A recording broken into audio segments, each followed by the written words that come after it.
السلام عليكم ورحمة الله تعالى وبركاته.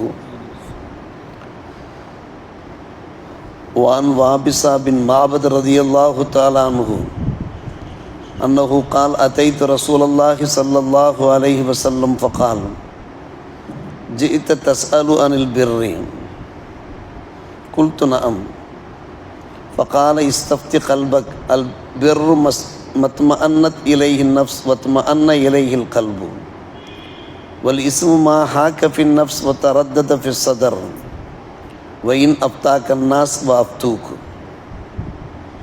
حديث حسن. بسم الله الرحمن الرحيم. வாபிசா பின் மாபத் ரதியல்லாஹு அன்ஹு அவர்கள் கூறுகிறார்கள், நபி ஸல்லல்லாஹு அலைஹி வஸல்லம் அவர்களிடத்தில் நான் வருகை தந்தேன். நன்மை என்றால் என்ன என்று கேட்கத்தானே நீ வந்திருக்கிறாய் என்று பெருமானார் ரசூலே கரீம் ஸல்லல்லாஹு அலைஹி அவர்கள் என்னுடைய மன ஓட்டத்தை புரிந்து கொண்டு கேட்டார்கள். ஆம் யா ரசூலுல்லாஹ் என்று பதில் உரைத்தேன். எது நன்மை என்பதை நீ உன்னுடைய இதயத்திலேயே கேட்டு பார்த்துக்கொள், உன்னுடைய மனதிலே நீ கேட்டு பார்த்துக்கொள். நன்மை என்றால் என்ன? எந்த ஒரு காரியத்தை செய்தால் நஃப்ஸு அமைதி அடைகிறதோ, கல்பு அதன் பக்கம் நிம்மதி அடைகிறதோ அதுதான் நன்மை. பாவம் என்றால் என்ன?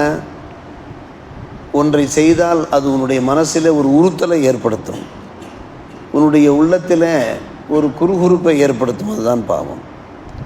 மக்கள் இது விஷயத்தில் உனக்கு ஃபத்வா கொடுத்தாலும் சரி, உன்னுடைய இதயத்தை நீ தொட்டுப்பார் என்றார்கள் நபிகள் நாயகம் ஸல்லல்லாஹு அலைஹி வஸல்லம் அவர்கள். நன்மை என்றால் என்ன, தீமை என்றால் என்ன என்பதை நமக்கு விளக்கி காண்பிக்கிறார்கள்.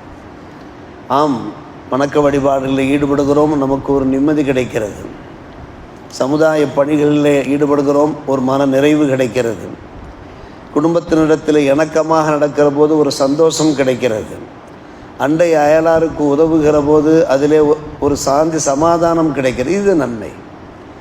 எதிலே உனக்கு சாந்தி சமாதானம் கிடைக்கிறதோ அதுதான் அல் பிர்ரு என்று சொல்லப்படும்.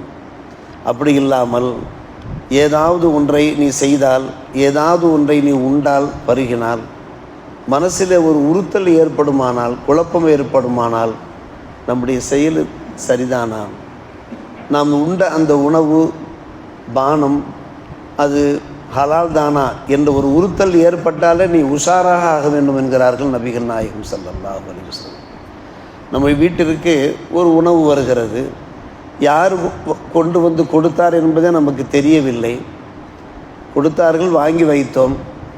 உண்பதற்கு முன்னாலே நமக்கு மனசில் ஒரு உறுத்தல் ஏற்படுகிறது, யார் வீட்டிலிருந்து வந்திருக்கும் என்கிற ஒரு உறுத்தல் ஏற்படுகிறது. சற்று கவனமாக எச்சரிக்கையாக இருக்க வேண்டும். ஏழை எளியோருக்கு நாம் அதை எடுத்து கொடுத்து விடலாம்.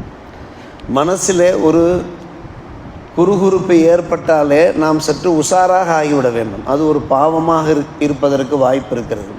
பல முறை நாம் பேசியிருக்கிறோம். ஒரு வீட்டில் நமக்கு விருந்துக்கு அழைக்கிறார்கள், நமக்கு ஒரு யோசனை வருகிறது, அவருடைய சம்பாத்தியம் ஹலாலான சம்பாத்தியமாக இருக்குமா, இல்லை குறுக்கு வழிகளிலே சம்பாதிக்கிறார்களா, வட்டி போன்ற ஹராமுகளிலே அவர்கள் ஈடுபடுகிறார்களா, அங்கே சென்று நாம் சாப்பிடலாமா என்கிற ஒரு உறுத்தல் ஏற்பட்டு விட்டாலே எவ்வளவு இலகுவான முறையில் சாமர்த்தியமான முறையில் சமாளிக்க முடியுமோ சமாளித்து அந்த வீட்டிற்கு உணவு உண்ண செல்லாமல் இருந்து விட வேண்டும். எப்போது மனசில் உறுத்தல் ஏற்பட்டு விட்டதோ அதுதான் பாவமாக ஆகிவிடலாம் என்று நபிகள் நாயகம் ஸல்லல்லாஹு அலைஹி அவர்கள் நமக்கு எடுத்துரைக்கிறார்கள். இது போன்ற எத்தனையோ அனுபவங்கள் நமக்கு ஏற்படும். வெளியூர்களுக்கு செல்வோம், வெளிநாடுகளுக்கு செல்வோம், அங்கே சில பொருள்கள் விற்பார்கள். அந்த பொருள்களை உண்ணலாமா, மார்க்கத்தில் அது தகுமா ஆகுமா என்கின்ற ஒரு குழப்பம் ஏற்பட்டாலே உஷாராக ஆகிவிட வேண்டும். காரணம், அதை சாப்பிட்டுத்தான், அதை உண்டுத்தான் நாம் உயிர் வாழ வேண்டும் என்கின்ற அவசியம் இல்லை. நம்முடைய உடம்பை வளர்க்க வேண்டும் என்கிற ஒரு அவசியம் இல்லை. எனவே எந்த விஷயத்திலே நமக்கு குழப்பங்கள் ஏற்படுகின்றனவோ அதிலே நாம் கவனமோடு எச்சரிக்கையோடு இருக்க வேண்டும். அது நம்முடைய மனசை மட்டும் பாதிக்காது, நம்முடைய உடலை கூட பாதித்துவிடும்.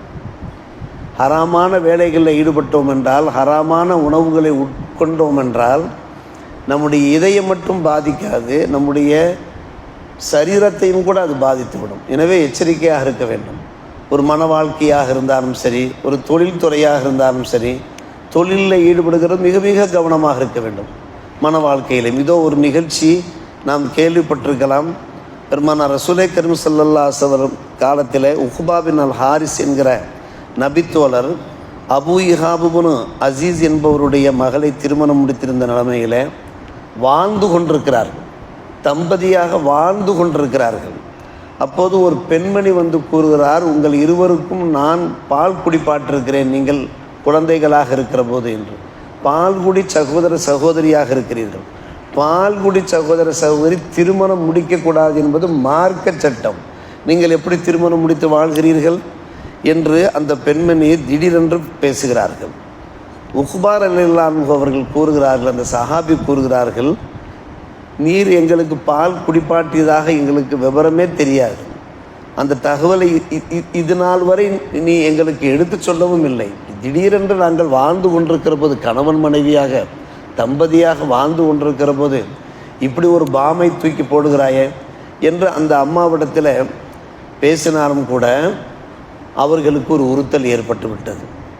உண்மையிலேயே இந்த அம்மா நாங்கள் இருவரும் குழந்தைகளாக இருக்கிற போது, பால்குடி பருவத்தில் இருக்கிற போது பால் குடிப்பாட்டிருந்தால் இந்த மன வாழ்க்கை ஹராமாயிற்று, ஹராமான வாழ்க்கை எவ்வளோ காலமாக வாழ்வது?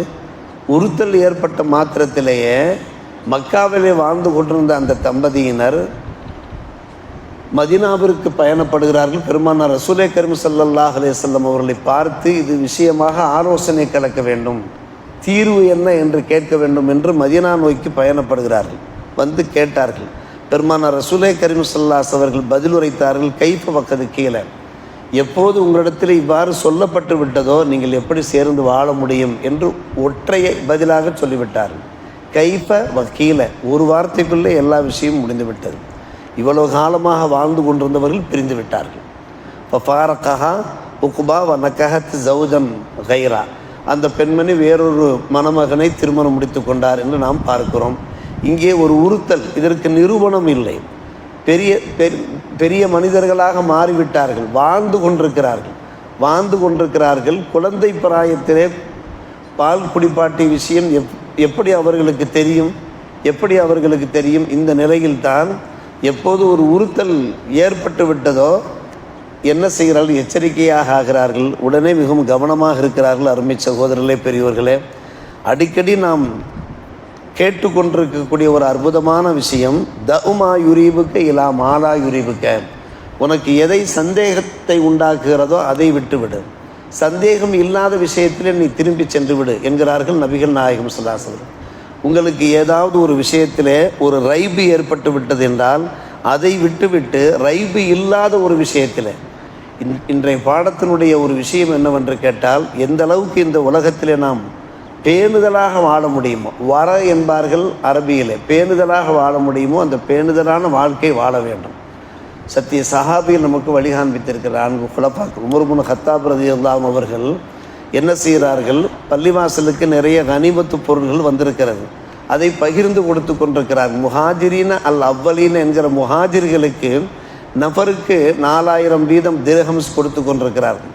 அவருடைய அருமை புதல்வர் இருக்கிறாரே, அவரும் முஹாஜிர்களிலே உள்ளவர் தான், புனித மக்கா டு மதீனா ஹிஜ்ரத் செய்து வந்தவர்களில் உள்ளவர்கள் தான். ஆனால் அவர்களுக்கு குறைத்து கொடுக்கிறார்கள். எல்லோருக்கும் 4000 கொடுத்த உமர் இப்னு கத்தாப் ரலியல்லாஹு அவர்கள் தம்முடைய புதல்வருக்கு மட்டும் குறைத்து கொடுக்கிறார்கள். நண்பர்கள் கேட்டார்கள், அவர்களும் முஹாஜிர்களில் உள்ளவர் தானே, மக்கா டு மதீனா ஹிஜ்ரத் செய்திருந்தவர் தானே, அத்தனை பேருக்கும் நீங்கள் 4000 கொடுக்கிறது, உங்களுடைய புதல்வருக்கு மட்டும் நீங்கள் குறைத்து கொடுப்பதில் என்ன நியாயம் இருக்கிறது என்று கேட்டபோது, இல்லை அவர் தாமாக வரவில்லை, நான் அழைத்து கொண்டு வந்தேன் என்று சொன்னார்கள். மற்ற எல்லோருமே தாமாக வந்தார்கள். தாமாக வந்தவர்களுக்கு நாம் முதலிடம் தர வேண்டும். இவர் என்னுடைய மகனாக இருந்தார், மகன் என்ற அடிப்படையில் நான் அழைத்து கொண்டு வந்த காரணத்தினால் அவர் தாமாக வரவில்லை, நான் அவருக்கு குறைத்து கொடுத்தேன் என்று உமர் இப்னு கத்தாப் ரலியல்லாஹு அவர்கள் ஆட்சி பீடத்தில் இருந்து கொண்டு சொல்கிறார்கள் என்றால், ஆட்சி பீடத்தில் இருக்கக்கூடியவர்கள் எவ்வளவு கவனமாக எச்சரிக்கையாக இருக்க வேண்டும் என்பதற்கு இது ஒரு சிறந்த எடுத்துக்காட்டு. அருமை சகோதரர், கடைசியாக ஒரு அற்புதமான ஹதீஸை அத்தியா பின் உர்வா சாதி ரலியல்லாஹு அன்ஹு அவர்கள் பதிவு செய்கிறார்கள். நபிகள் நாயகம் ஸல்லல்லாஹு அலைஹி வஸல்லம் எடுத்துரைக்கிறார்கள். நம்மிடம் ஒவ்வொரு முஸ்லிமும் ஒவ்வொரு மூமினும் இந்த ஹதீஸின் நினைவில் வைத்துக்கொள்ள கடமைப்பட்டிருக்கிறோம். லா யபுலுகுல் அப்து ஐ யக்கூன மினல் முத்தகீன், ஒரு அடியான் முத்தகீன் லிஸ்டிலே, இறை அச்சம் உள்ளவர்கள், இறை பக்தியாளர்கள் லிஸ்டிலே எப்போது அவர் சேர்வார் என்றால், ஹத்தா எத மாலா பஅஸபிஹி, இது பரவாயில்லை என்று சொன்னாலும் கூட அதை விட்டுவிட வேண்டும். பரவாயில்ல செய்யுங்க என்று சொல்வார்கள். பரவாயில்லை செய்யுங்க என்றாலும் அதில் ஏதோ பிரச்சனை இருக்குன்னு அர்த்தம். அதையும் விட்டுடணும். அதை விட்டால் தான் எதில் குற்றம் இருக்குதோ அதில் ஈடுபடாமல் இருப்பான். நன்கு கவனிக்க வேண்டும். ஹத்தா எத மாலா பி ஹதரம் மிம்மா பிஹி பாஸ் இருக்கக்கூடிய குற்றமுள்ள ஒரு விஷயத்தில் ஈடுபடாமல் இருக்க வேண்டும் என்றால், பரவாயில்லை என்று சொல்லப்படுகிற ஒரு விஷயத்தையும் கூட ஒருவர் விட்டு எது சரி என்று நன்கு தெரிகிறதோ, எது நமக்கு ஹலால் என்று நன்கு புரிகிறதோ அதில் மட்டும் அவர் ஈடுபட்டார் என்றால் அவர்தான் முத்தகீனில் உள்ளவராக ஆகுவார். இறையச்சம் உள்ளவர்களே அவர் ஈடுபட்டவராக ஆகுவார். சாதாரணமாக உணவுகளை சாப்பிடும்போதே எச்சரிக்கையாக இருக்கிறோம். இது நேற்று தயாரித்ததா, காலையில் தயாரித்ததா, பழசா, புதுசா, இதை சாப்பிட்டால் நம்முடைய வயிற்றுக்கு ஒத்து போகுமா என்றெல்லாம் யோசிக்கின்ற நாம் ஹலால் ஹராம் பார்த்து நாம் என்ன செய்ய வேண்டும்? வாழ வேண்டும். நாம் இதில் ஏதாவது இருக்குமோ, குறைகள் இருக்குமோ, மார்க்கத்துக்கு புறம்பான முறையில் இது நம்முடைய கையிலே அடைந்திருக்குமோ என்கின்ற ஒரு குழப்பம் ஏற்பட்டாலே நாம் உஷாராக ஆக வேண்டும். அதுதான் ஒரு பேணுதலான வாழ்க்கை, அதுதான் இறையச்சமுள்ள வாழ்க்கை என்கின்ற இந்த இறை தூதர் பெருமானார் ரசூலே கரீம் ஸல்லல்லாஹு அலைஹி வஸல்லம் உபதேசங்களை நம்முடைய வாழ்க்கையிலே கடைபிடிப்போம். நம் எல்லோருக்கும் அல்லாஹ் நல்லொரு புரிவானாக. முத்தகீன்கள் கூட்டத்திலே நம் எல்லோரையும் அல்லாஹ் ரப்பல் ஆலமீன் அரவணைத்துக் கொள்வானாக. வாஹிர் தாவானா அல்ஹம்துலில்லாஹி ரப்பில் ஆலமீன்.